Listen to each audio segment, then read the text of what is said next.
This is another episode of the Backstage Sports Podcast. I'm Joe Connor. I'm JT Harker from my car. And from his car, we playing on the road today, but we had some technical difficulties, but we're gonna keep it moving. We're gonna push it through all the way. We have a very special guest today.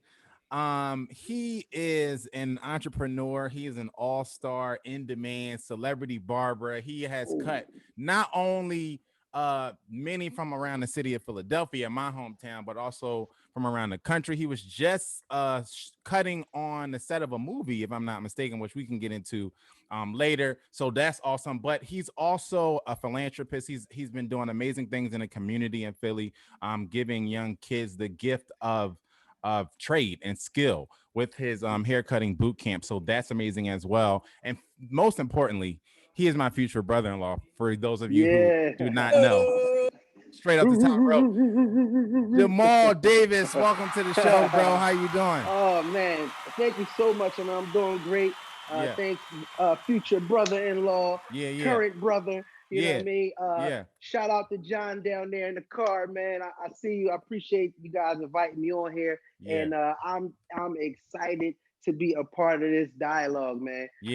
So thank you for having me out. And that was a hell of an introduction, by the way, man. Hey, man, we respect the resume on here. Man. Well, thank you so much for taking the time out and kicking it with us today. So before we get into it, we always like to check in with our guests to find out what's your new normal. We all living in an apocalypse right now, and our lives, especially as entertainers and artists, look very different from the way they looked a couple of months ago, a couple of years ago. And so I know for you as well, it has to look different. You being a business owner, and a lot of your business being in contact with people. I know the shutdown had to be crazy and trying to navigate through that. So what's your new normal been like, and what does it look like for you now? Well, my new normal is, like you said, when the shutdowns came in Pennsylvania to our small businesses in the community, it really hit home. And we had a lot of, guys that, for myself, I mentor a lot of young guys. And, my barbershop is a hub for the youth to gain skills, like you said, and to work on their craft of barbering and become entrepreneurs. So when COVID hit, it really was a devastating hit to the direction that we were already going, growing up young is easy to get distracted, and this was a point of vision and direction for some of our youth. And I was a little discouraged because I'm like, man, I don't want them to be discouraged, and get, veer off into other things. But we weathered the storm. The new norm has been, it's been interesting because a lot of good things also came out of this quarantine and out of COVID. So, we changed our system at the barbershop. We're doing more online things. And it even actually helped. And this is going to be something for you too. This is going to be something for you. I'm going to tell you this right now. My new normal is a healthy marriage, bro. How about that? About that? That's for sure. For sure. I'm telling you, COVID, because I'm such a philanthropist, this, that, all those special things that I appreciate that you spoke about that I do, it keeps me out of the house. It keeps me away from my wife. And some of the things that she asked from me that I thought she was really just being a nag, to be quite honest. Look, I'm working, right? Look, listen, I'm a provider, right? I'm protect you, license to carry, I provide, working my ass off, and, I'm doing my man thing. But a part of being a man is protecting your woman's heart and her spirit and her happiness and those things. And I was forced to do that. And man, it's funny because I pretty much was able to accommodate some of her needs. And we've been just working as a team, bro. She lost her, her job where she was, and she was happy there. And we were forced to now come together as a team and now work on this barbershop and these businesses as a family business. And it's amazing, man. It's a partnership, dude. And we're going to be talking about sports. And when you think about some of the great duos, like that's where I see what we got going on. You know what I mean? Yeah, that's amazing. It's funny that you talk about that. In the life in the quarantine has really made or broken a lot of couples. And it's funny that you bring this up right now because it's kind of been a ongoing theme. It feels like from a lot of the couples that I see and couples that I know. You know, it's definitely been one of those things where it will test you, test your marriage, test your relationship. You know what I mean? And so that's crazy that you say that because it is important to and it changes your perspective, right? Like it shows you when you was just doing everyday life and you in and out the house. You don't got to be, you're not on lockdown with, you know, with your significant other or whoever it is that you with, whether it be your wife or your girlfriend or whatever. But then people got locked down together. So you're going to find out real quick how you feel about that person that you've been kicking it with. You know what I mean? 100%. And it'll change your perspective. It'll make you kind of be a lot more intuitive to your relationship and what you know, what have you. So that's crazy. That's dope to hear though. That's dope to hear. For those of you guys who don't know, you should check out his Instagram page and all that stuff. We'll get into that a little later, but he's also great, has great insight on branding and building his business and building his you know, his brand, which is huge right now, especially in the social media age, utilizing social media and everything to work for you. Can you tell us a little bit about how you did that and how it got to talk a little about, I know you were just on a cutting on set somewhere. So talk a little about how that led to you, you know, building your brand, how that led to you doing some stuff in the, you know, in other avenues in the entertainment industry and stuff like that. Listen, man, I just saw that Jay-Z partnered up with, I want to say the Moet company. Yeah. And they, you know, they have this huge company where he's 50% owner of like Moet, which is huge. And the one thing he said, you know what? When we first started out, we were young. He said, we would always promote Cristal, the other brand of champagne. He said we would promote Cristal. They had bottles in both hands. Yeah, they was in the music videos and all that. Music videos promoting, and Cristal's numbers shot up just through the roof because he's a culture influence. He's an influencer, and Cristal had ended up saying some controversial things about the culture, about rap culture, about Black people in general, and he left them alone. He stopped.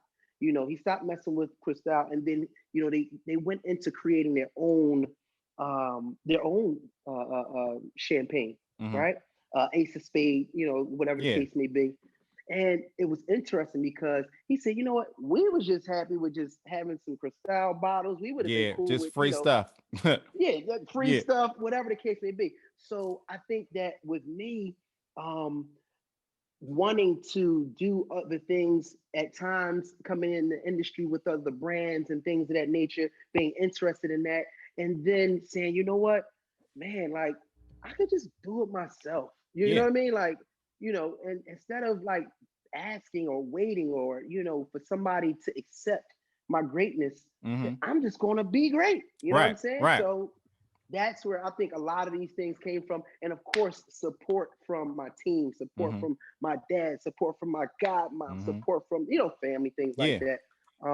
And so when I saw park next to me, he is fucking hot. What? Wait, what? Say it again. Park next to me in a Mercedes, and she is so. I wish I could put her on video right now. That's how hot she is. You can't spin it around. You started thinking about support, and I pictured myself supporting her in bed.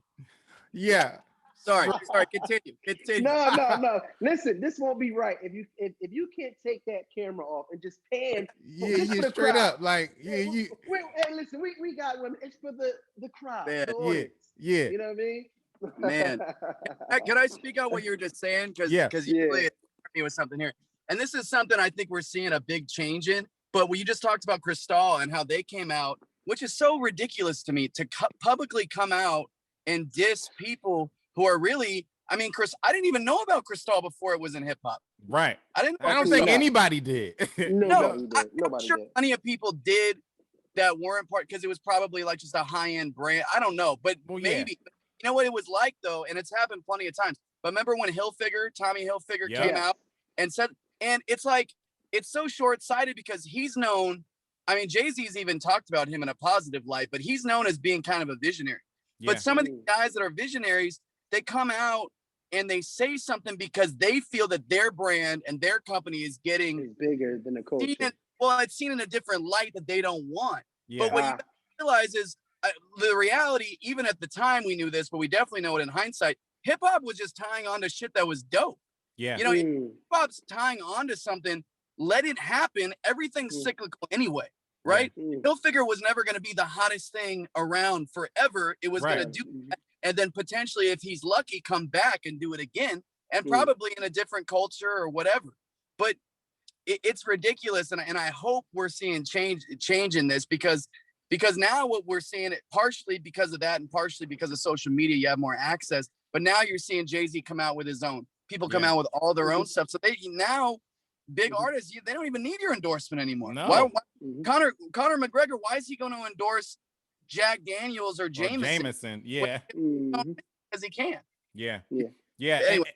And I think that's a big part about, I tell people all the time, and even before we got into this era where it wasn't cool to be I don't know, y'all remember this time, but I think people from my era, maybe younger, it wasn't cool to be a business owner. It wasn't necessarily cool to be an entrepreneur, that, you know what I mean? And I think before we got into this era, I tell people all the time, the whole thing of, shouting from the top of the rooftop somebody else's brand or something that somebody else owned, you so gung-ho to have a Gucci this and Gucci that and Fendi strapped across your breast. How much is Fendi getting you to, paying you to wear that? I ask people, how much is Gucci paying you to put that on and all this other stuff, right? And I said that not because I had something against big brands or whatever. Like, fashion is fashion. If that's your thing, that's your thing. It's nothing against that. But it's more, I just want people, especially people in positions of influence, to be more mindful about the things that they promote. So when I say, like, I see Floyd, I love Floyd Mayweather, right? I see Floyd Mayweather on his Instagram, promoting, he's got the Louis Vuitton like vest with the pockets in it, and he promoting Louis Vuitton and everything like that. He's obviously a lot smarter with his business now, but when he was younger, I'm sure it was kind of just like Jay-Z and the Cristal thing, where it was just like you were just hyped to have it on. And so I would see stuff like that and go like, how much are they paying you to wear that? I don't think so. You know what I'm saying? You have to make them respect who you are, your brand, and what you bring to the table. And if they don't, then create your own, promote your own. You know what I'm saying? I much rather wear a t-shirt from Mall's Business than wear a t-shirt that say Gucci on it. You know what I mean? I much rather wear a t-shirt that say JT Harker music on it than, you know what I mean? I'd rather support my friends and my family's business and pour money into that than pour money into, because Fendi got more money than me. They don't need my money, and they don't need my endorsement either. Right. What'd you say? And that's a great thing about where business is going, all because of social media. I mean, to think about, my son not only doesn't know anything before YouTube, right? Like YouTube, I know it's been around for a little while now, but it's new. When I got a cell phone senior year in high school, I was right about the time when people were getting regular cell phones. Like when kids in high school got some, that was when I was right there as a senior in high school. That was 2000. I mean, look where we're at now. Now I can watch from this little cell phone, then a flip phone. Before that, I had a two-way. Before that, I had a pager. As a freshman in high school, pager. And now we're watching full movies on our phone and playing video games. So now when you can get out and just say whatever you want to say to a big audience, that all that business is going away. Do your own thing, or you can legitimately get paid. All that, it's all about entrepreneurship now, which is a good thing. And that's the great thing, like you said. And I think it brings everything full circle, because one of the things you said is, what's the new norm? The other thing you said is, what motivated the branding? So the new norm is creating your own. The new norm is platforms like this one right here that you guys are doing, right? Creating your own platform and then growing your brand from there. So you grow your brand by putting in that damn work. It's very simple, by being consistent. You know what I mean? So, and people will start to catch on. People will enjoy your content, and it grows from there. So honestly, creating your own and being consistent is the way to brand yourself. And Yeah. and because the new norm is you can take Visa, MasterCard, and everything else that a big business can take. You Yeah. can have your own accounts. You can get your own LLCs. You have access to the world through internet and social media. Yeah. It has every ingredient for you to create your own and to grow something. So even if you do have a business, why not just take a seed and put it in the soil and water it consistently until you see how far it can develop? So 100%. that's it. The moral of the story is invest in yourself. Before y'all Yeah. invest out here and investing in everybody else's business and everybody else's fashion brand and all of these other things that don't even know you exist, invest in yourself. And more importantly, before we move on, invest in your friends. Invest in your friends and your family. When you see somebody had a good meme that surfaced the other day that said, maybe instead of having baby showers, we should have business showers where our friends, and you know what I'm saying, when somebody a part of the family starts a new business, we come together and we celebrate them, we promote them, we pour into them. Investing, when you see your friends post something online where they came out with a cosmetic line, or they selling t-shirts, or they selling whatever it is, buy it, wear it, invest in it. You know what I mean? Okay, we can go on in that realm for a long time. That's another podcast for another day. Let's get into it. The Nets. Let's talk about the Nets and the Clippers real quick. The Nets are, so we're in this realm now where now we're seeing people calling the Nets the runaway favorites. The Nets gonna win the chip. The Nets this, they unbeatable, they that, right? I'm seeing it everywhere. I'm seeing it in the Twitterverse. I'm seeing it on the shows, right? My question is, are the Nets of this year last year's Clippers? Because this happened last year. Last year, the Clippers came along and it happened all over again. It was the Clippers are unbeatable. I don't see nobody stopping them. They're gonna win the finals. They're going straight to the finals. We're doing it. I feel we're doing it again with the Nets. Do you think that I'm off base in thinking that, or is there some validity to that? Okay, I'll take this first because I picked the Nets to win the championship before they got Harden, right? Yeah. So this is the thing. No, I'm gonna first to answer your question simply. No, I don't think they're the Clippers, and in a large part, it's because, but all three of their main dudes are not Paul George, and I don't mean to diss Paul George that bad. We know what Paul George kind of has shown us that he is. Now maybe he improves on that and he gets better in the playoffs this year, maybe. Well, but James Harden is kind of Paul George, and we talking about the playoffs. Kind of, good point. But you know what I mean? They're the same person. Kind of, but in this role, I think he's fine because now he's the point guard. He doesn't have to score, and we already know he can at a high level, and he's improved on his playoff performance as well. But now you've got those three guys, and that's the other difference I was going to say. That big three is nasty. Now, we've already talked about the defense. They held the Clippers to under 110 points. It's not amazing, and tell me if you agree with this, Joe, but if that team can hold teams to 110 in that range, they're going to win every series because they're going to score more than 110 points. So I think they need to continue improving, but I think and this is the other thing, the leadership of Durant and the experience of Kyrie and the leadership and veteran leadership of Harden, I think they do have what it takes. No, I do not think they're the Clippers. It's not going to be easy, but I think they still got to be the favorite in my opinion. Well, I'll say this. I think that these guys are a dynamic trio in terms of shooting. It's a defensive nightmare for anybody. Right. The question is, can you be too good? Right. So sometimes it's like a combination of things, and chemistry is one of them. So chemistry, leadership is a big thing because we've seen teams like what was that Piston team with Ben Wallace? They didn't even have a superstar. Yeah, right. Yeah, but they the had Chauncey chemistry, Billups, Rip Hamilton, the Chauncey Billups, the Rips, yeah. Right. And this is a championship team without a doubt. Great coaching, great system, hellified defense, and chemistry. So could this team potentially be the New England Patriots with Randy Moss, where they're just such a dynamic team, but then you get somebody with a little bit of chemistry, a little bit more maybe toughness and leadership, and they can topple this team. Is kind of like the question, because even with Golden State, they had a dynamic, duo at the same time, but their chemistry was just like, they got a Draymond. Where's Brooklyn's Who's Brooklyn's Draymond? You know what I mean? Where's the glue? Who's the clear leader? They need a dirty work guy that they don't have.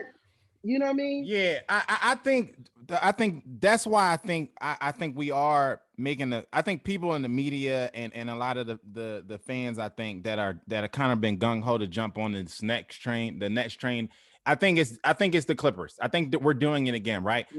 Because of two things. The same thing happened last year with the Clippers, where you talk about chemistry. They were making their way along and still winning games, but they were in and out of the lineup. Like their main guys, their superstars, right? As of today, the Nets big three has only played, I think, 7 games together, maybe 6 or 7 games together as of today, right? True. Right. So that's either like a positive or a negative.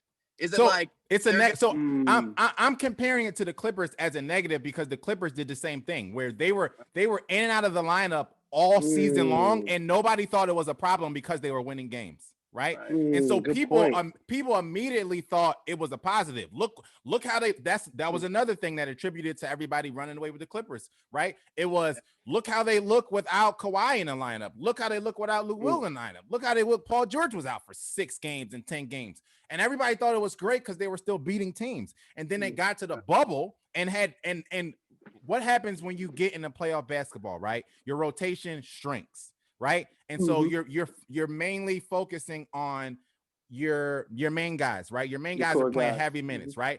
And it bit them in the ass. They got into the bubble. Their main guys didn't have the chemistry that everybody else had. They're in and out of the lineup. That came out back and bit them in the ass. The other thing is the Nets are not half as deep as the Clippers, right? Yeah, I was gonna say, their lineup can't get any shorter. Their lineup can't get any shorter. They can't. Like they're not half as deep. And the thing that we're not thinking about is there's a big narrative out there now of LeBron is playing too many minutes now, which technically he is. That's another story. Yeah. But you have the Nets. You have the Nets big three playing heavy minutes when they are in. James Harden right now and Kyrie Irving playing heavy minutes, and it's mainly just because they can't go deep. They don't have a deep roster. They don't have a deep team, right? That can come back and bite you in the ass in the playoffs. Yeah, and there's something to be said for Bron might be playing too many minutes, but he's at war every night. When they get into the playoffs, he's gonna be battle ready, no excuses, ready to go. And there's gonna be a question mark with the Nets. Yeah, because it doesn't look like at any point, it's on purpose. They're resting guys on purpose. Yeah. So I hope they know what they're doing, because that, if anything, exactly what you just said is what's going to undo them. I don't even think their defensive deficiencies is what's going to outdo. I think they're capable of playing enough defense. It's going to be the chemistry, and if they're resting guys too much, and not having Dinwiddie right now is a big blow. I think it's going to be, I think defensively their issue is going to be personnel. I think they have to shore up the things on the personnel side, because I don't see the personnel to actually step up their game on defense, right? The thing that they have going for them is you can't have an off night offensively against them, right? Like you said, they're going to score 120, they're going to score 130 a night or whatever. The games that we saw them lose where they got theirs are games where JT is waving to this girl. The game. That's right, JT. Go for it. Shoot a shot. The game she was like, bye. And she's like, yeah, whatever. The games that we saw Brooklyn lose where they got their own was games where they had 130, but the other team had 140, and that's I think is going to be the issue for them. And just, like I said, just personnel, they need to make some moves, I think, to shore up their personnel, especially when you talk about matchups, right? Like, it doesn't matter. That's the other thing I think is a smoke screen to just pay attention to teams and how they perform in a regular season and think, because I said this about Giannis in the Bucks last year, right? Mm-hmm. They're 60-win teams, and Giannis and them is unstoppable. But they piling up wins against the Hornets and all of these the Wizards and all these terrible teams. When you get to the playoffs and you playing series, you're not playing the Hornets every night, right? No. I think that's the other thing that when you talk about matchups, let's say the Nets play, the Sixers and they got Embiid, right? We talking about personnel, right? Who they don't have the personnel for a 7. Who's going to shut down Embiid in a 7-game series off the Nets? It's not. Nobody. You know what I'm saying? I don't see it happening. You talk about teams in the West where if they playing Anthony Davis or they playing Denver and they got to deal with the Joker, right? How do they you know what I mean? So good point. Matchups is also being washed away and just the Nets going on a win streak and people going, well, nobody can beat them. For sure, yeah. And I agree with that. I think the Sixers are the only team that can beat them, and not just the team, but by a long shot. Because equally, like to what you just said, they can't really guard Giannis either. That's going to be tough. Even though he's limited, how are you going to keep that guy away from the hoop with DeAndre? Right. So you're not. So I think Sixers are the team that can beat them. But this is the thing. And me, Joe, I always say, like, okay, I'm picturing a series, right? I'm picturing a 7-game series against any team, including the Sixers. And the thing I struggle with is because I try to talk myself out of it. I'm like, all right, if I'm going to prove to myself that the Nets cannot win a championship, if I'm the other team or if you're watching this game, how do you defend these guys? We know you're going to score a bit on them for sure, but how do you defend? And that's what I have trouble with is like, I just can't picture in my mind somebody checking Kevin Durant or checking Kyrie Irving or checking. And then I had no idea Joe Harris was this good of a shooter. I just struggle in my mind to picture how someone is going to beat them in a 7-game series. That's where I'm like, because I'm like, man, maybe they're not good enough defensively. Maybe this, maybe that. Yes, they're going to have problems with Embiid, but who the hell on that team is going to check Durant, Kyrie Irving, and Harden? You know what I mean? That's where I'm like, man, I don't know. I think in that situation, the answer is team defense. Great team defense. That's how the Warriors, and we're gonna get into the Warriors because Maul just brought up the Warriors team defense, right? That Warriors team, they had Andre Iguodala and Livingston, right, who are great wing guys and great lockdown defenders, but they just play phenomenal team defense. You know what I'm saying? So when they went up against Kyrie Irving, LeBron James, and Kevin Love, they just played phenomenal team defense. Team defense wins the day every time, right? Just like we talk about the history. What's the precedent of this, right? Well, the Nets have, I think the Warriors had the number one defense and the top 2 or 3 offensive rating when they won the championship, right? Really? We haven't seen a team that ranked bottom in defense but top in offense win the championship. We haven't seen that happen, right? So why is that? Because team defense takes precedent over that. And I think that it's not really a sexy thing to talk about. It's not, but when you look at the numbers and you look at the history of the league and the winners of championships, it's great teams with great defenses. You know what I mean? Because it's not a one-on-one. We're not playing Rucker Park, right? So it's great that they have Kevin Durant and Kyrie Irving and James Harden, but we're not playing one-on-one. We're not playing make it take it ball, and it's not one-on-one. Let me add this. I'm just gonna, you know what I mean, get the elephant out the room.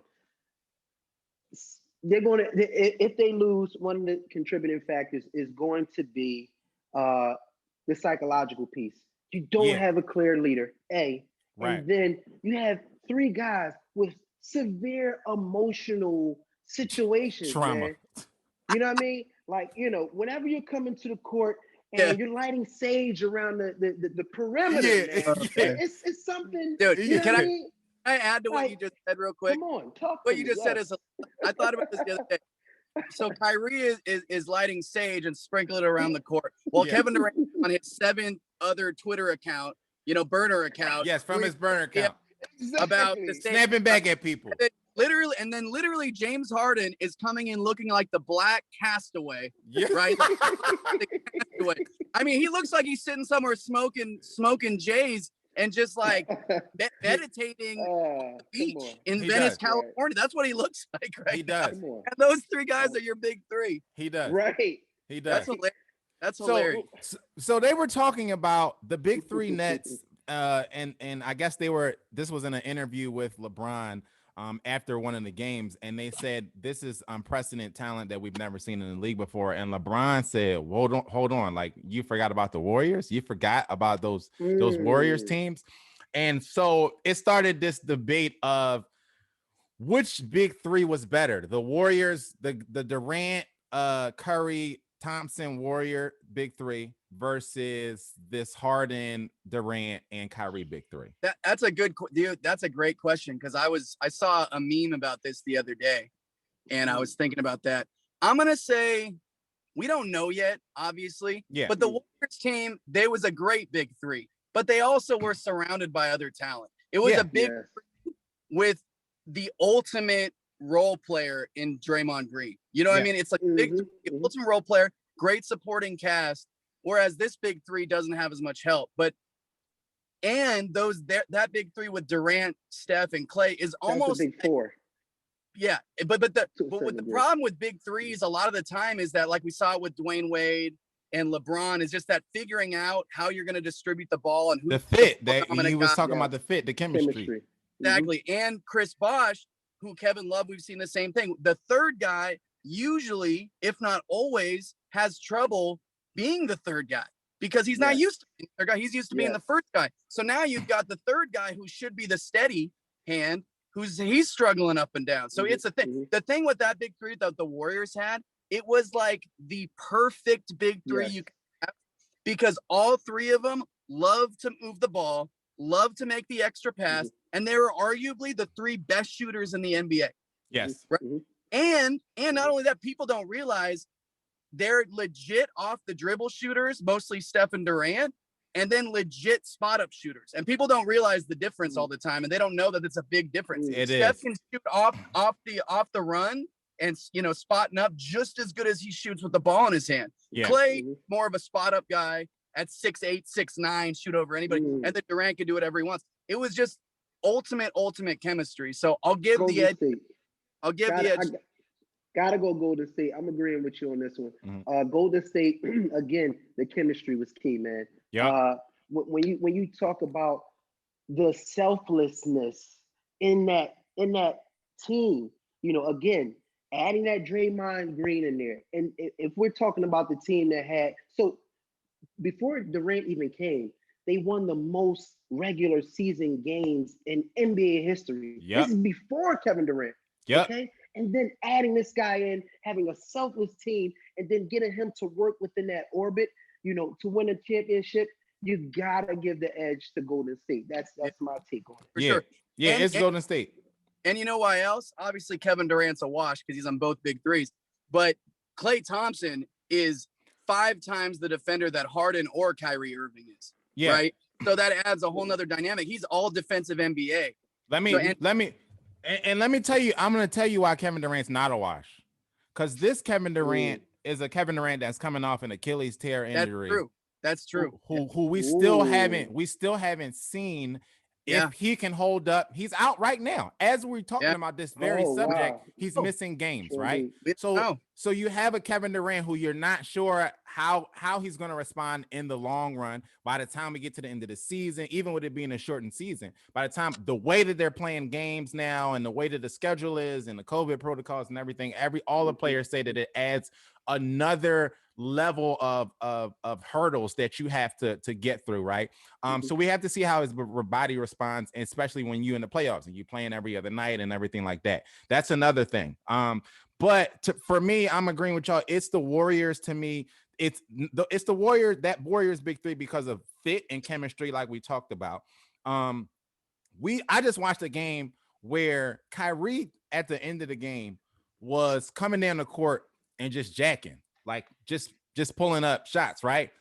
It's not a problem now because Kevin Durant wasn't on the floor, and they might have even they might have even won the game. It's a regular season game, so it's not that much scrutiny on it. But that's going to be a problem if we get to the finals or we get to the playoffs and he's jacking up back-to-back bad 3-point shot. Let's be clear. Kyrie is a great finisher and a great dribbler. But nobody ever has gotten Kyrie Irving confused with Steph Curry, right? So when he decides, but he has that mentality where I can make any shot from anywhere. So if he feels like taking 3 logo threes back to back, it's cool in February, right? Yeah. But how are they going to respond to that? Where the big 3 and Golden State, they didn't have, like, to your point, JT, because they fit and they each did different things. They didn't have the same, exactly. They didn't have the same things that you also got to work to the mental aspect. Kyrie also just up and left randomly for like a good week, and nobody knew where the hell he was at, right? Oh, yeah. So we had that aspect of it. Let me add this. My fault, John. Listen, let me add this, and I apologize for any Brooklyn fans, but I'll just say this: I can't wait to see Brooklyn blow up, and I cannot wait. Do you hear me? I cannot wait to see the implosion. Yeah. Of these fucking, excuse my language, of these egos, bro. When I tell you, I cannot wait, because I don't like the fact that every time KD leaves somewhere, it's everybody else's fault. I don't like the same thing with Kyrie too. Same thing with Kyrie. Every time he leaves, it's everyone else's fault. If he doesn't burn his sage before one of those games, man, it's going to hit the lid. You hear me? And I am going to sit back, cross my feet, and I'm going to pop my popcorn. Straight up. And listen, in pure ecstasy. They're going to explode. It's too many egos, and it's too much pressure. It's too much pressure. It's a lot of pressure. You've been on a team. You've been a slacker in the playoffs. In the postseason. In the postseason. Kyrie, can you do anything with another team? You've been a debacle after LeBron and KD. Hey, you got this phenomenal team. Can you be a leader? So it's a lot of egos and a lot of pressure on them. Believe me, if anybody loses to Brooklyn, it's no sweat off your fucking back. Honestly, it's just it's not. It's like Conor McGregor going against Mayweather. It's really like, it's okay. You gave it a shot. If you'd have won, we'd have been like, whoa. But if you didn't, it's like, it's still Mayweather. So the pressure's on Brooklyn. The ego is with Brooklyn. And I think if the team sits back and they work their plan and plan their work, they play selfless ball and they play hard ball, I think they got a shot. If you picking Brooklyn to make the finals, that's fine with me. If you picking them to win the championship, that's fine with me. I'm saying we got to slow down with them being a shoe-in for everything. Like they can't, I'm telling y'all, don't make the same mistake that y'all made with the Clippers last year, because y'all did this last year. It's almost unfolding the same exact way. Y'all did this last year. The Clippers was a shoe-in. Nobody could beat them. I don't see how anybody's going to check Paul George and Kawhi and this, that, and the third. They benching all of that. Y'all did this last year, and then they lost in the second round. Can I say this real quick? Yeah, go ahead. I love Kawhi as a basketball player. I think he's phenomenal, and especially obviously defensively. Both those guys are great defensively, but I can't put either one of those guys offensively over any of the big 3 with the Nets stuff. That's the crazy thing. You know what I'm saying? I agree. I agree with that. That's what makes it crazy. Is just there's just so much fire, and we've never seen this before. I agree with that. You know what I'm saying? Like it's and the person that, God, man, it's almost like it's such a crazy environment. Like they're all in an insane asylum. So I feel like they're gonna make it work because they're all crazy, man. Yeah. Listen, I'm not mad with the projection. I see it, me neither. Clear. But here's the thing. I think that we underestimate, just as men with this testosterone, we need clear leadership, man. At the end of the day, we don't like KD though as the leader. You know what I mean? Which was the Clippers issue. Let's make that connection too. The Clippers issue last year in the playoffs was leadership, was the lack of leadership, and it showed it reared its ugly head in the playoffs. But Joe, you can have a team that doesn't have a clear leader, but one of your leaders can be your coach. So if you have, what was that, Larry Brown that coached that Detroit team? Yeah. And again, when you have that defensive monster, that's a form of leadership like Draymond. But my whole thing is, if it's the coach, that's one thing. If it's somebody on the floor, that's another thing. When it's too many guys and there's no leadership, when it's a team sport, it gets blurry, man. It really can get blurry. Can I ask a question? This just popped in my head right now, and I think this is actually this will hold up.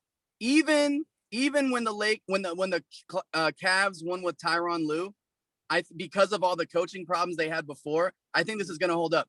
If they win the championship, the Brooklyn Nets, is there going to ever be a coach in the history of NBA that will get as little credit as Steve Nash will get for coaching? No, wow. There won't be. No, zero credit. No, we thought Ty Lue was like close there. Wow. It won't touch Ty Lue. It won't even be close because no one even knows. Hello?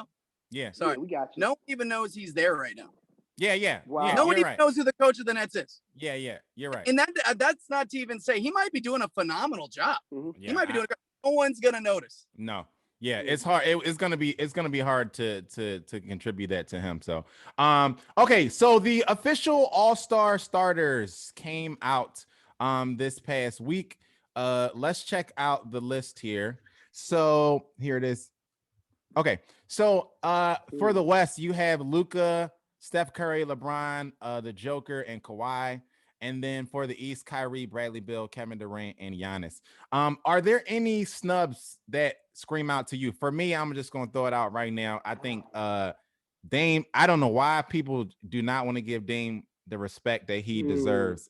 But Damien Lillard is playing out of his mind this year. And this is not the first time that this has happened to him. So I don't know what he did to somebody, but he misses it again. Luka has great numbers, but I think that Luka's team is not playing well at all, and they're at the bottom of the bottom of the bottom. And so I think for that reason alone, Dame should be in. And for the East, I don't really have an issue with the East. I just think that I would put Trae Young in ahead of Kyrie Irving. Oh wow! Yeah. Wow. Look, they all deserve it, right? I mean, Kyrie. If there's anybody that doesn't deserve it, it's Kyrie. Yeah. Good point. Going on a wherever the hell he was. That's fact. I factored that in when I was looking at him versus Trae Young. When I voted Trae Young over him. Good point. Yeah. But we know that it's a popularity contest. Right. None of these guys should be out because of their numbers. The numbers are all there, right? Yeah. Steph Curry's the more accomplished out of Luka and Dame. So, and he's doing amazing things this year. So, I had him as a starter. Luka's great numbers, but like you said, the team's not doing as well. But look, that's where the popularity contest comes in. Dame, one, doesn't have the accomplishments of Steph yet, and then two, is probably not as popular as Luka because look, like him and Joker are from overseas, so it's kind of like homecoming queen. It's if you got two girls that are friends, and they're in, and then the other girl usually wins because they're gonna split those votes, right? So you got all the European fans and these, and let's be honest, probably a lot of white fans that like, look. I don't remember the last time, maybe someone could tell me, that there were two white guys in the starting lineup. Yeah, how about that? Like, I'm not proud that I'm from the States, but hey, I will take it. Yeah, that's a good point.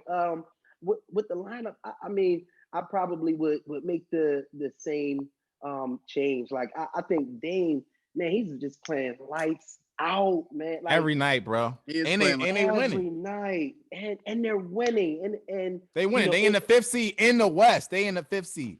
Yeah. I mean, that would probably be my adjustment. And the Kyrie piece, I think that was interesting. I didn't think of Trae Young, but I think that would be cool because I mean that whole hiatus. You going to find your spiritual journey. You coming back with a half-braided afro, like I mean, it's too much, man. You know what I mean? Like brother, what's the bull for Martin? Sunshine, brother Sunshine. It's like, come on, man. Listen.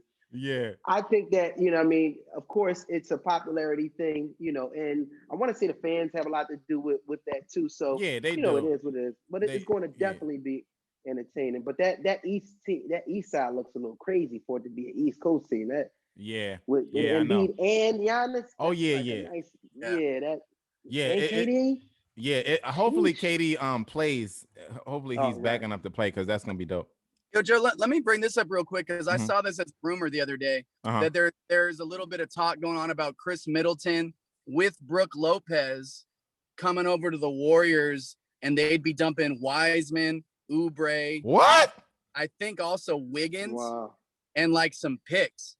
Now I know Middleton. I want to watch him in the bubble a little bit, and earlier this season, he's way better than I thought he was. He's a legit. He's dope. He's an all-star. But what do you think of the trade if you're a Warriors guy, or both teams actually? I like that. I like that trade. I mean, I'm a fan of Chris Middleton. Who else was in the trade that they were talking about? Also, Brook Lopez.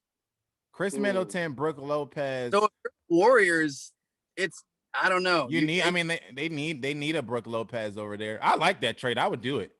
They need scoring. Yeah, I would do that. But it's deep. Like Golden State continues to make these. I know we don't know. This is allegedly. I guess I'm not sure, but they continue to make like Boston. Boston is another one of those teams. They make some really good free agency moves. Trade moves. Like I'm really impressed if they pull this one off. This is pretty good. That's interesting. I like that. I'm not mad at that at all. Because I mean, Oubre doesn't really matter because they're not winning a championship this year. Oubre is going to be gone next year anyway because he's only here because they got the exception with Clay out. Yeah, they got an exception to get more, to hand out more salary. But Wiggins is playing. He's emerging as one of the top defenders in the league this year. Probably be all defensive, and he's scoring well too. And I don't know. I mean, you're sacrificing defense for a 7-footer who doesn't even go underneath the hoop anymore. He only shoots. Right. But I guess you kind of have to do. And Wiseman though, they're giving up Wiseman. I don't mind that. He's young. No. He got some ways to go. And again, we also don't know. It's not looking great as far as him being durable on the durables. I mean, he's already dealing with injuries and stuff like that. Yeah. So, I mean, I would do it. I would pull the trigger, especially because Wiseman's potential is long-term, but the Warriors are not in a long-term place. Like we said, these guys are only getting older. Draymond Green, you already seen the decline in him. Steph Curry's getting older. Klay Thompson's getting older. They need to win as much as they can right now. You know what I mean? Yeah, and you know what? It would be a move for the future too, because now you got Brook Lopez coming off the bench. And if Klay comes back and is healthy and you've got him, Middleton, and Steph, that's but I don't get it for Milwaukee though. I don't get that for Milwaukee. I think Milwaukee is just trying to get younger and maybe get cheaper. Like get the expensive contracts off the books. Open up room. Yeah, because they're low-key a rebuild. That's why I don't know why Giannis signed back with them. They want to make a big splash and get some other big superstar there with Giannis. Yeah, so we'll see how that goes. Before we get to some NFL stuff, did you guys see what most people are calling the dunk of the year? Let's see this. This is it right here. This was Anthony Edwards. Oh, I saw that. Y'all, one of my friends said, I can't remember the last time somebody was done dirty like that. I said, yeah, this might be the dunk of the decade. Like, I don't know. I might have to go past dunk of the year. Cause this is, look at this. Bro, how did he get like that high? I don't know. He almost hurt himself. It made the dunk look crazier because he almost hurt himself. Like he was jumping so high that he almost came down and like broke both of his legs. I had no idea Anthony Edwards had springs like that, bro. Me neither. Look at this. Look at how high he is. Yeah, but see, you know what? It's crazy. He attempted to dunk on somebody a couple games prior to that. And I think he missed the dunk or something like that. But it was going to be just like this. And he got it off on this one. But the springs that he had, it was like he was dunking down on my man. Like, he really got up for that one, bro. Like, he took off, man. And the other guy, as soon as he was leaving the ground, was like, I should not be jumping right now. It's like he knew. Did this. And oh man, that was by far like the dunk of the year easily. But we gotta maybe save for next time. Talk about how is that the dunk of the decade? Like I know what was the other dunk? It was it DeAndre Jordan? And that was nasty. Who dunked on him? DeAndre got an alley-oop that he caught that was 30 feet in the air from Chris Paul. I think from Chris Paul. And then hit the guy. It was a little guy. Was it Porzingis or somebody? I think it was a little guy. I think it was a little guy, and he fell and landed flat on his back. Yeah. See, we gotta look some more into this, but I think now it's time to talk about that Anthony Edwards dunk as dunk of the of the decade. Okay, so I want to get into this a little bit. We talked about the whole, I don't know if Maul saw it, but the whole thing, the back and forth that Chad Ochocinco had with who was it? Brandon Marshall on his podcast. Now, we talked about this on the podcast a while ago because it was a couple weeks ago. But recently, Brandon Marshall had who was it? Cam Newton on his podcast, and Ochocinco brought it up again. And I know that Maul is definitely into his health as we are. So this will be interesting to see and to get his take on this. Let's hear it real quick. I'm on that yike, dog. Bro, I got a vegan. A who? I got a vegan. A what? And this boy eat McDonald's. Ocho versus science. This is a thing. I'm gonna get you together too. You been eating healthy your whole career? No. No? You had any injuries early in your career? No linger. I didn't have surgery early in my career. Right.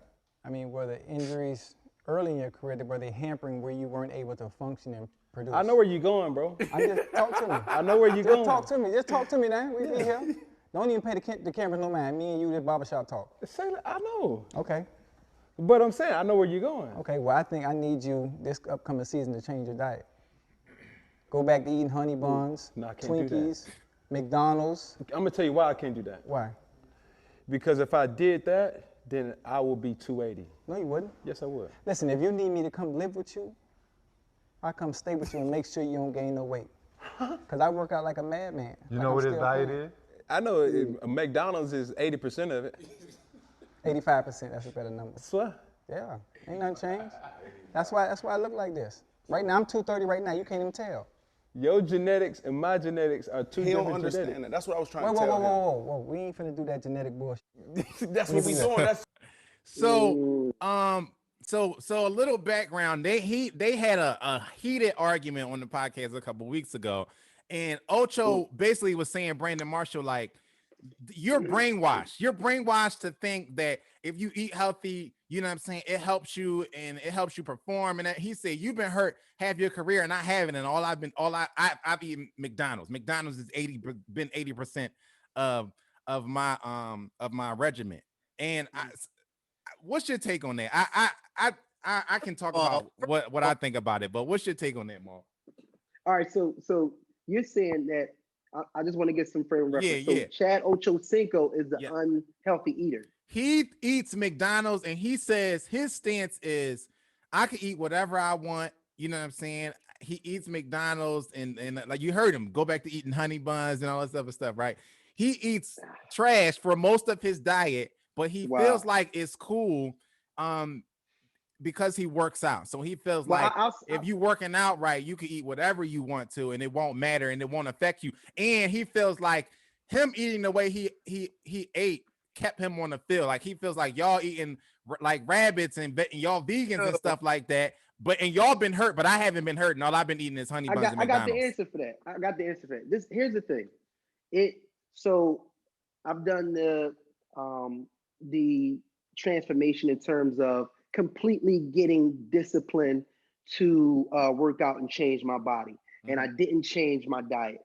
And I played high school ball, ran track, these other sports and whatnot, and then always pretty much had a good take on staying fit. Mm-hmm. What I noticed was the age, bro. It's the age on some real shit.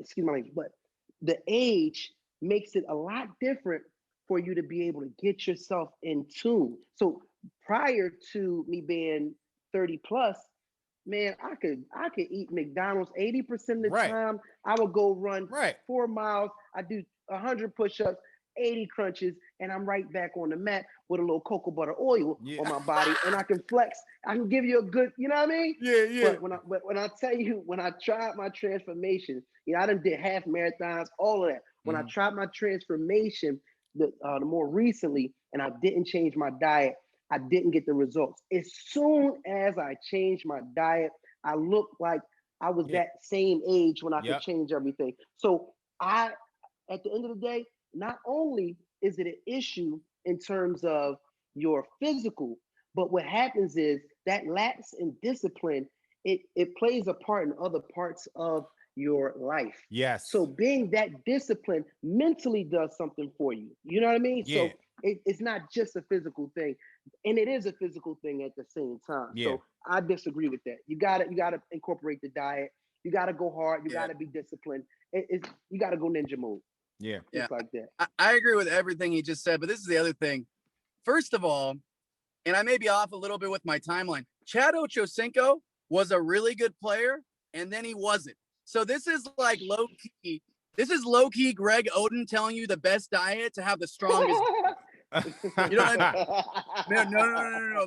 Listen. If you want to have the strongest bone structure to avoid injury, you need to eat like this. You need to eat burritos every day. Like, what are you talking about? Yeah. Your career was done. You couldn't pay to get on an NFL team. Yeah.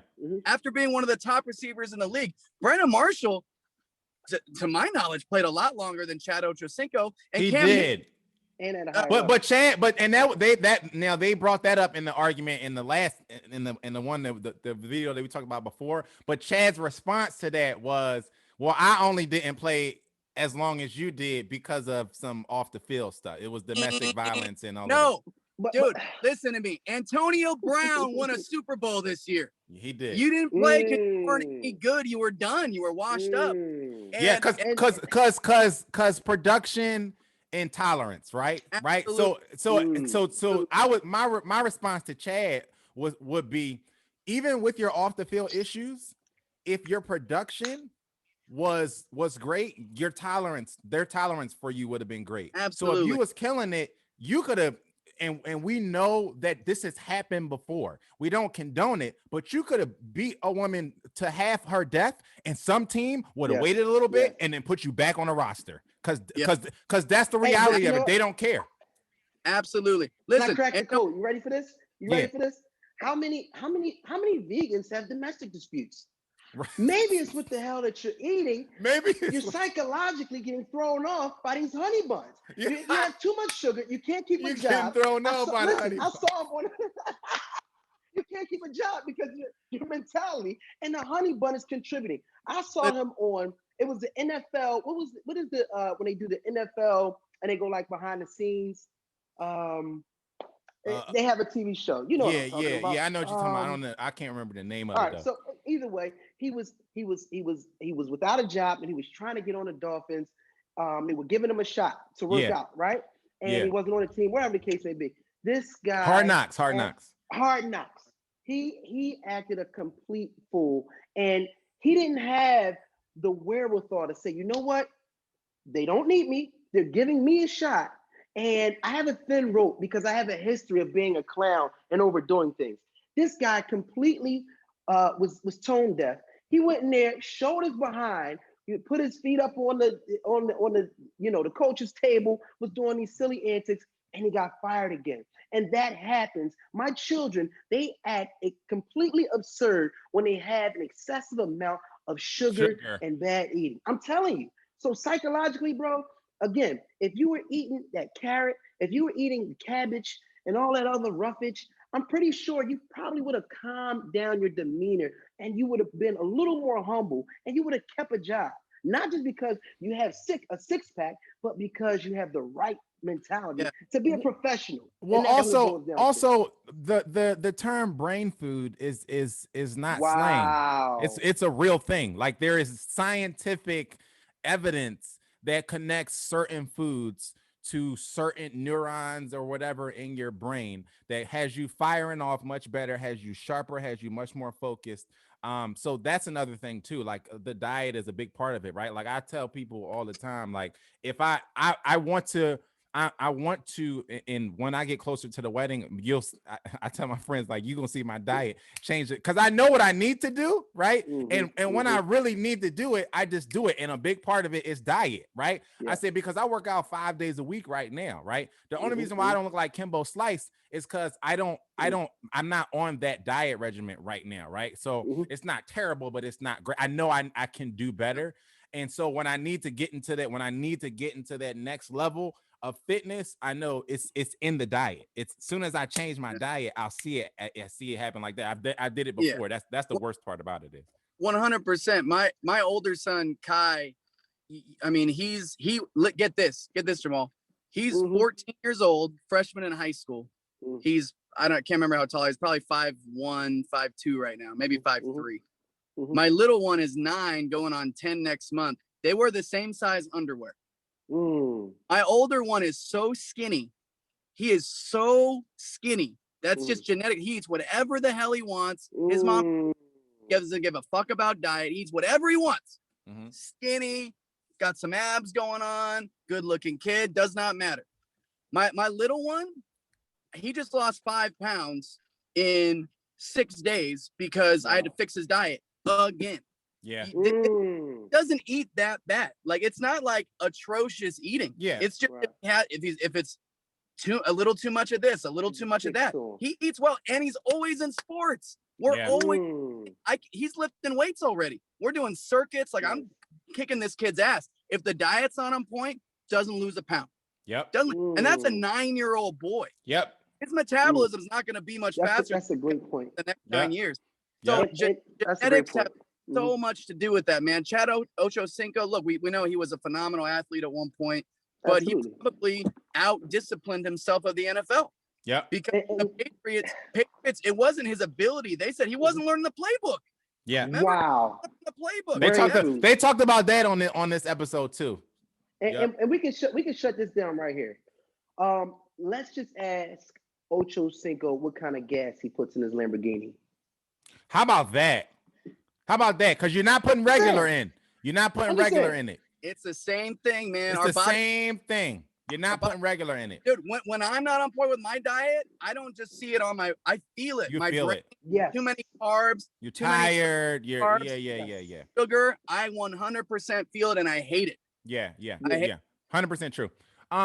Okay, so the Eagles traded Carson Wentz to the Colts for a bag of honey buns. Speaking of honey buns, and probably like a Big Mac and a little bit of Doritos. Thank you.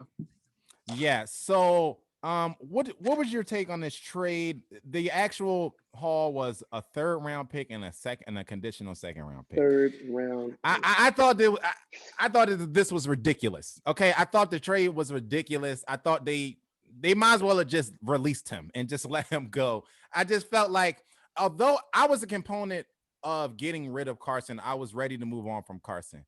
But I also couldn't go as far as to think that we wouldn't even get a 1st round pick for him. Even though I know the conditional can turn into that and all that, that's great. But I still didn't think that I thought we could at least get a player and a 1st round pick. You know, I wanted some wide receiver help or an O lineman or something like that. And it obviously didn't happen. And I feel like people forget that Carson Wentz. Look at what the Rams got for Jared Goff. Jared Goff was never an MVP candidate. When Carson Wentz went out that season, his MVP candidate season, the Eagles were 11-2, and he as much as great as Nick Foles were, the Eagles aren't in the Super Bowl without Carson Wentz that year. You know what I mean? So I know that he had a terrible year last year, and it's the reason why I was kind of ready to move on, because he got some things to figure out, and I just was out of time. I just was over it. But I just think that this trade was ridiculous. But did I know they fired Peterson, Joe, but did you guys fire the GM as well? No, unfortunately not. Okay. Yeah. I mean, look, if you're trying to turn the culture over and you're trying to free up money, at the end of the day, they're probably, look, we're just going to tread our wheels. They're going to hold out, and you know what I mean? Like, let's just get them out of here so we can probably go sign some other guys and make some moves to improve. Because in my opinion, they are now right away with Jalen Hurts, from what we saw last year, at least, they're going to be a playoff contender. That's how I feel. Just getting some help, but that's what I feel. And not because the rest of the league is going to be under 500 next year, because they're going to be a legit team. And with Carson, see, this is the thing. I think if he would have had multiple seasons playing at that level, I think it would be different.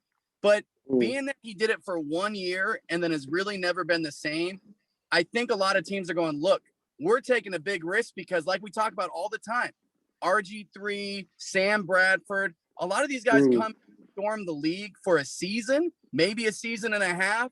But once in today's game, once these coaches are on with this film and they figure you out, you can be like that.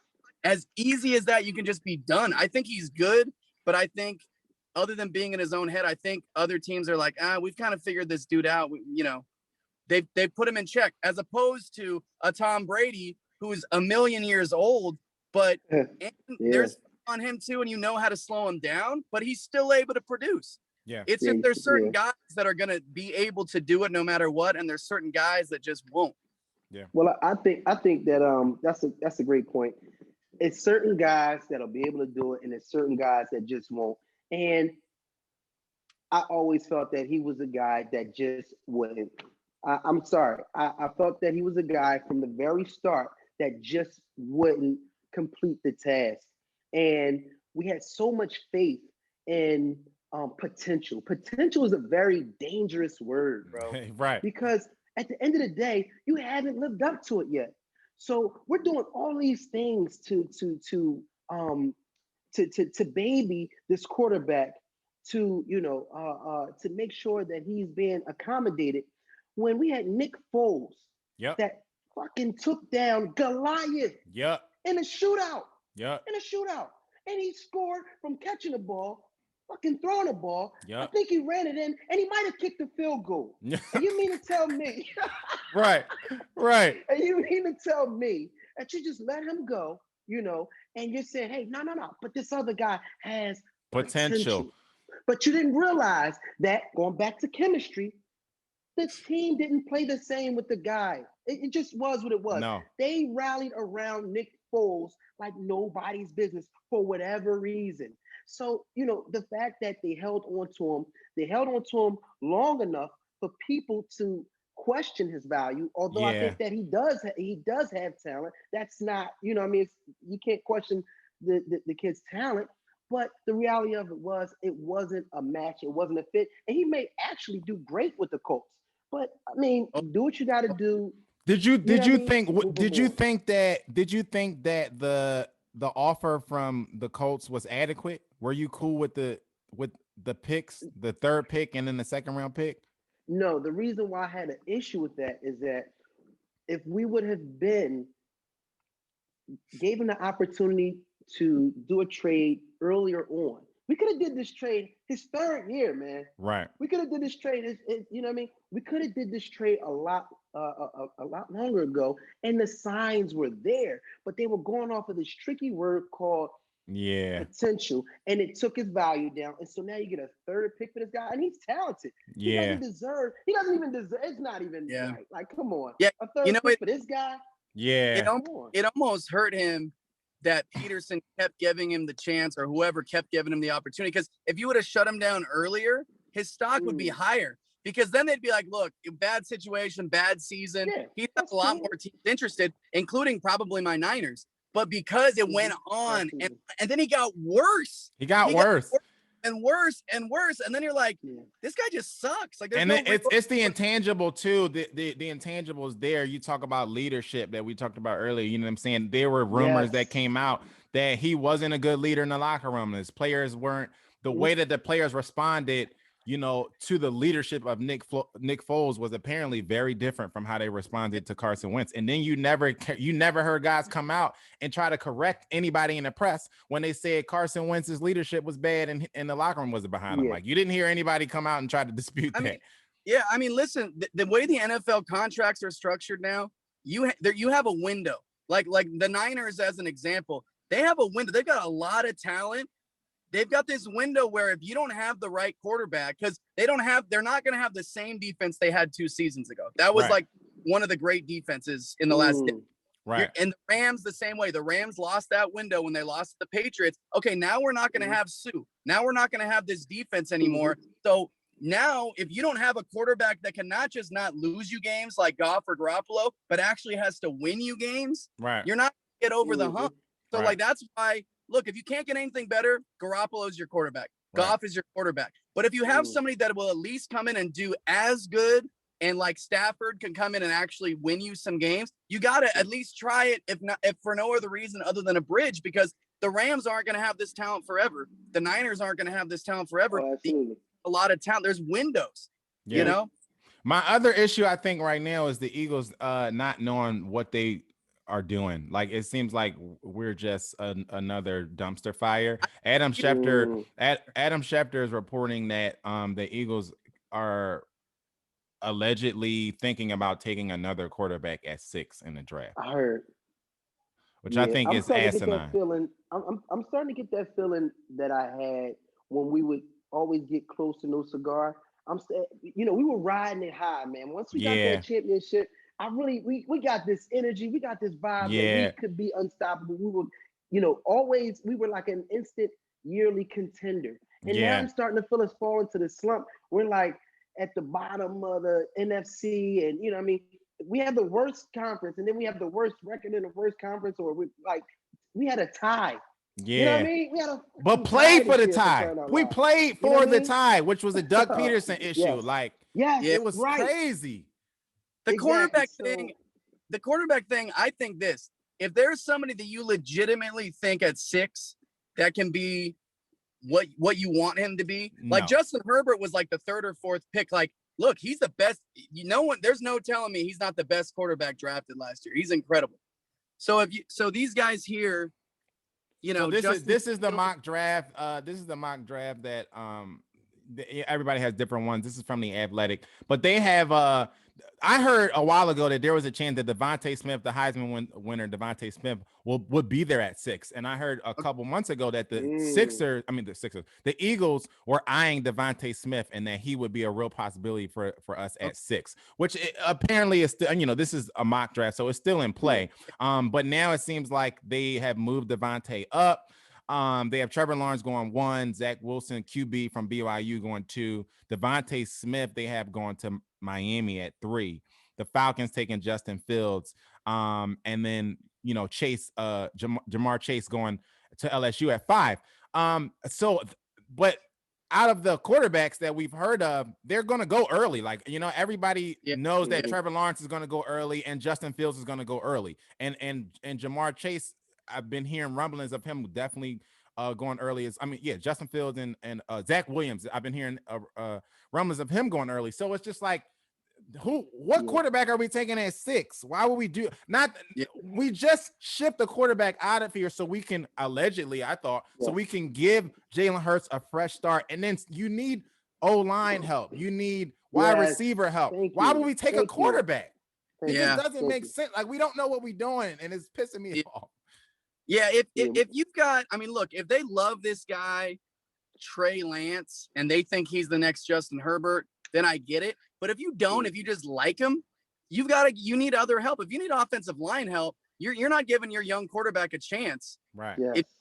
And maybe they don't think that highly of Hurts. Maybe they think he's just kind of a bridge guy to get what they want. But you've got to put other things in there. And then you got to give him a shot, though. Last year was not a legitimate shot. Like, give him a shot. No. And then next year, like, you don't force. These guys want to force a quarterback into being the guy. Unless you really, really, really believe this guy is a sleeper and he's the guy, don't draft the quarterback. Put all the other pieces in place. Hurts is going to win you some games. Yeah. And then look next year and see who's coming out. Look who's a free agent. Yeah, absolutely. Other option than just drafting a quarterback. But, unless you're in love with the guy. Right. Well, and to me, that's so obvious, John. Look for an unattractive pick, please. Please. Could you? Yeah. Could you look for an unattractive pick? Mm. Who is whatever quarterback going to throw to? Right.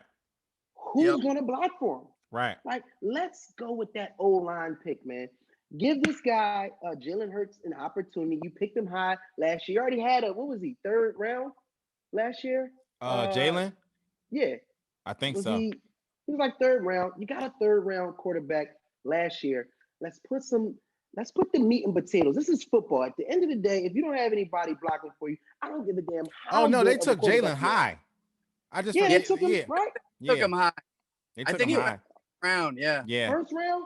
Yeah, they took him high. Yeah, that's why there was controversy around it. But like you said, give him a chance. Like, you got to give him a chance. You got to.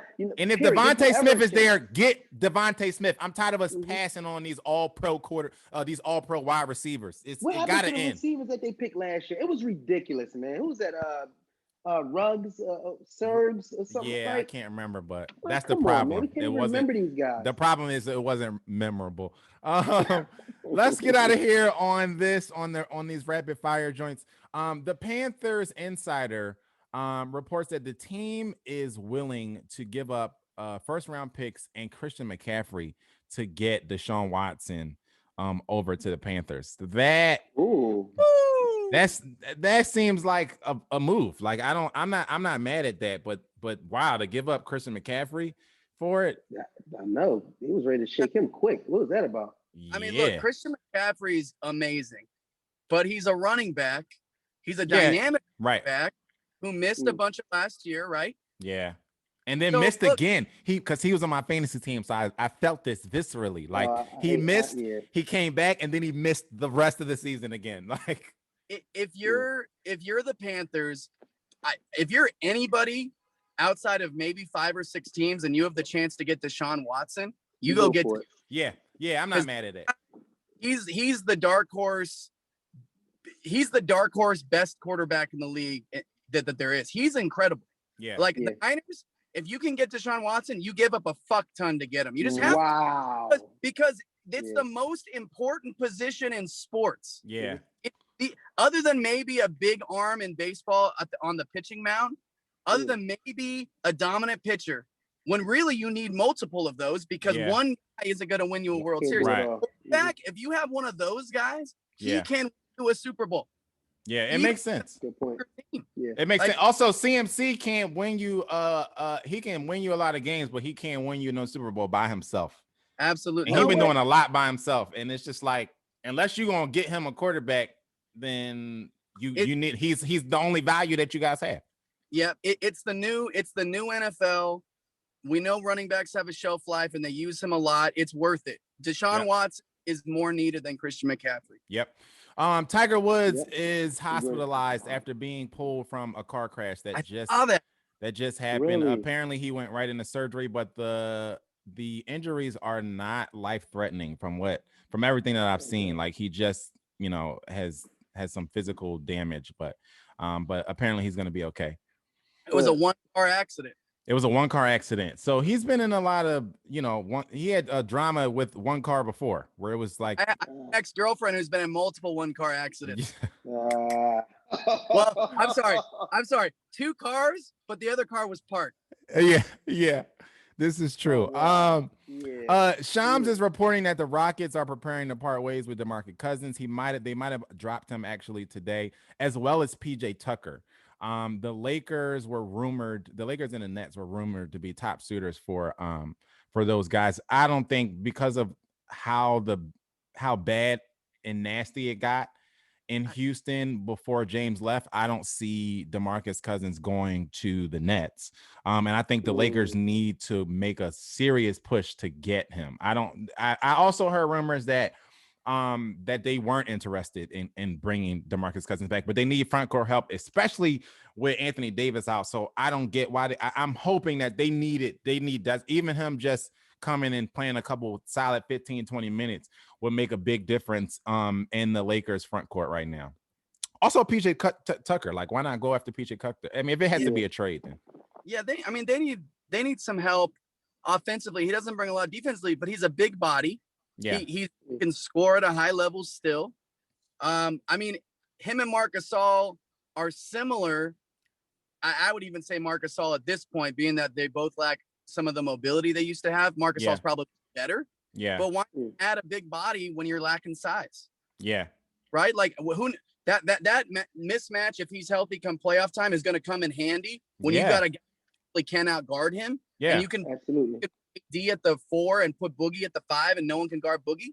Yeah. That's my issue was they let go of Dwight Howard and didn't replace him. Same thing with McGee, right? So maybe DeMarcus Cousins can come in and play that Dwight Howard role, which we know is key. You know what I mean? So we'll see how that works. The Mavericks reached out to the Warriors about Porzingis, about doing a possible trade with Porzingis. So apparently the Mavs are shopping Porzingis. And the Warriors are like the Warriors have been like rumored to be a serious suitor. So let's do it. Let's do it. I think that could be a good move. I think Porzingis in our system Will be dope. Nice. Yeah, will be dope. The Eagles released Desean Jackson. Shout out to Desean Jackson. I don't get why a team with lacking wide receiver depth would let Desean Jackson go again, but the Eagles are doing a lot that I don't understand right now. Yeah, I don't, I don't know how productive he was this year, and I can't. Well, he was injured. Yeah, so what is it? Is it the slippery slope of the, the veteran receiver or the veteran player that continues to get these injuries, or what type of thing was that? You know what I mean? So that gets a little murky. I mean, we all want to see that. Listen, when I heard Desean Jackson was back, I was hyped. Yeah, I was hyped.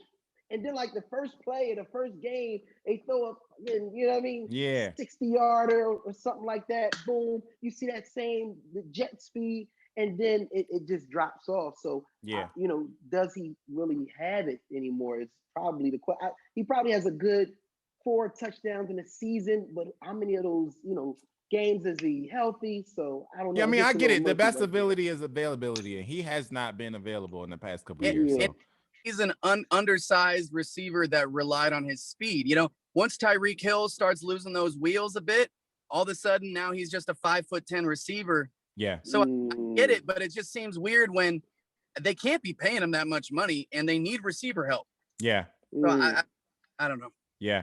Daryl Morey and the Sixers are reportedly in talks with Toronto for a Kyle Lowry trade, which I don't think that's a bad move either. And it would be dope to see Kyle come back home and finish his career as a Sixer. You know what I mean? But how's that going to work with old boy? I think Ben would just move Ben. Ben isn't really Ben doesn't want to move. I know. Does he? Has that? I don't think he does, but if I'm the Sixers, I don't care. I don't care what Ben wants to do. You know what I mean?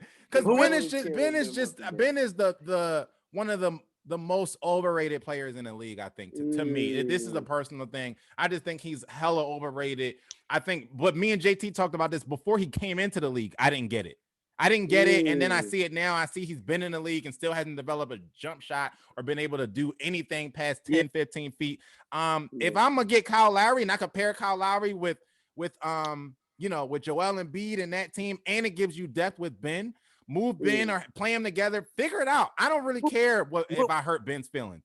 Wouldn't they have to give? They wouldn't have to give up Ben to get Lowry. Maybe they would. Maybe Ben is a part of the trade because they were already shopping Ben. Ben was already going to be in the Harden trade. Yeah, dude, you do it for Harden. If you're trying to win, yeah, right I do.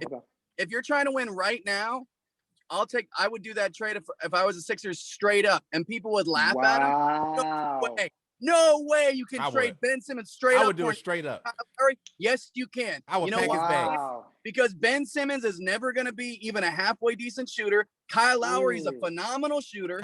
He's a threat. Leader, won a championship, veteran, and plays defense. I mean, I know Ben plays defense, but Lowry, I give Lowry a lot more credit than I did because I didn't watch him much. And he's a leader. You get more just for right now because, again, this is a thing where potential. With Ben, it's always potential. We talked about potential with Carson Wentz. That's what I hear from the Sixers fans, and that's what I hear from everybody. Potential. And his shot is still potentially on the way, and it ain't got here yet.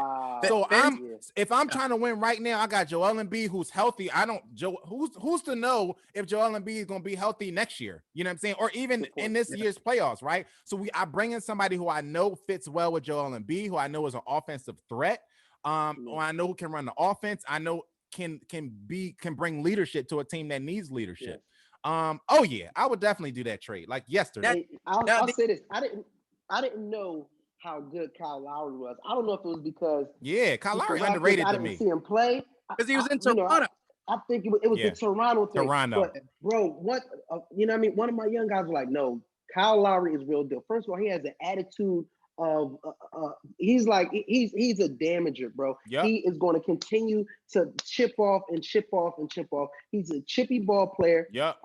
He can shoot like you guys said. He can control the ball. He has experience. And working with that type of a big man like that, now you're stretching the floor. You're giving Embiid some space because they have to respect Kyle Lowry's jumper. I mean, a lot of things can fall on the line. And like you know what I mean? So and look, like people like that don't understand the game like we do. They're like, no, they look at the talent.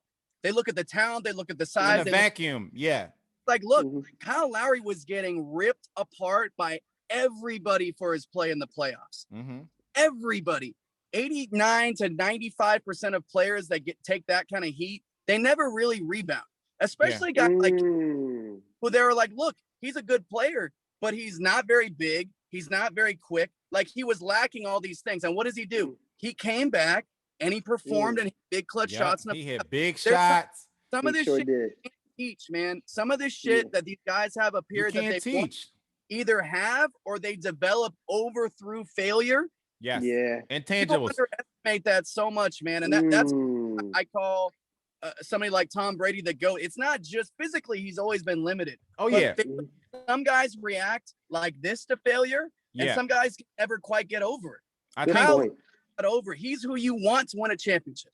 And that's who they need. They don't have, especially you need that. First of all, you're bringing in a champion. So you're bringing in somebody who's won a championship before and can give you that championship leadership, which is very different from somebody who just is the loud voice in the locker room. And you're getting rid of a Kardashian. Yes. Okay, that part too. Carson Wentz is off to a rough start in Indianapolis because Michael Pittman Jr. has number 11 and is not giving it up. He's straight up like, just pick another number, bro. Yes, that's your respect. Just figure it out. Go 12. Carson, get to the back of the fucking bus. Straight up. Straight up. They like grab a. You ain't Tom Brady, bro. Grab a jersey and let's go. Find another. Go to the CFL and you can get your number. Maybe. There it is. Let me say this. As soon as he comes out wearing a number 12 or 10, it's going to destroy their whole season. You already starting off with no respect. You already starting out with no respect. Already, and you're the quarterback. It's over. Season's over. It's over. The NBA has made a decision about the dunk contest. The dunk contest will take place during halftime of the AllStar game. Do we know who's in it? No, we don't know who's in it yet. They haven't said, but that'll be cool, I guess. So instead of like a halftime show, which they usually pick, Wale or somebody to do it, it's the same people every time. I like so that's cool. Please get Zion, Anthony Edwards, and Miles Bridges. They're not gonna do it. It's not cool no more. It's not cool. Zion ain't gonna be too cool to do it. Like Anthony Edwards probably would do it. If they do it, it's cool again. If those guys will do it, Aaron Gordon, Zion, Miles Bridges, Anthony Edwards. If they're not in it, I don't even care to watch it. What do I want to watch? Yeah, and they're gonna keep the ending. So that ending that they did last year, which was kind of crazy and a lot to explain, they're gonna keep that ending and do it again this year. It was dope though. The ending was dope. So we'll see how that works. Maul, thank you so much for joining the show today. Please do us a favor and tell the people where they can follow and support anything that you got coming up next. Okay. You guys can follow me on Instagram at I am Max Level _MAL. That's I am Max Level _MAL. And guess what? You guys can go see all things Magic Mall and MXL by just downloading my mobile app. I have a mobile app, MXL INC. That's how do you do it? XL INC. Download it to your phone, YouTube, Instagram, all kind of things, man. All kind of things we're doing in the community and all that. So check us out. Check it out. I'm at Joe Connor 33 on everything. Make sure that you like and subscribe on the YouTube page so you know when we are dropping another video. And continue to share the videos and comment. We see you. We love it. And it means a lot to us and as well as the analytics. So continue to do that. My Splice pack is still out there as the Philly Lo-Fi pack. So thank you guys for checking it out. If you haven't checked it out, please go do so. And let me know what you think about it. And as well as me and the fiance, Maul's sister, have started our YouTube page. It's just go YouTube Joe and Czar. We do a bunch of we're reviewing Married at First Sight right now. We just did one for the Malcolm and Marie movie. So that's been pretty fun. So go there, subscribe to our YouTube page, and send us a message. Let us know that you are stopping by. Yes, JT Harker for everything. New singles still out. How About You on Spotify and all the streaming platforms, not Pandora. If you're on Pandora, it's not on there. Everywhere else, it's there. And at JT Harker Sports for everything we're doing with Backstage Sports, and also the sports cards, which I haven't been focusing on as much lately because I've been busy, but still doing the sports cards. Obviously pushing this show, man. Comment on everything, please. Go subscribe on YouTube. Follow on those platforms. We're consistent every week. We're trying to build this thing. Yep. Thank you guys so much for watching and sharing. This has been another episode of the Backstage Sports Podcast. Until next time, be safe and be great. Peace. Backstage Sports.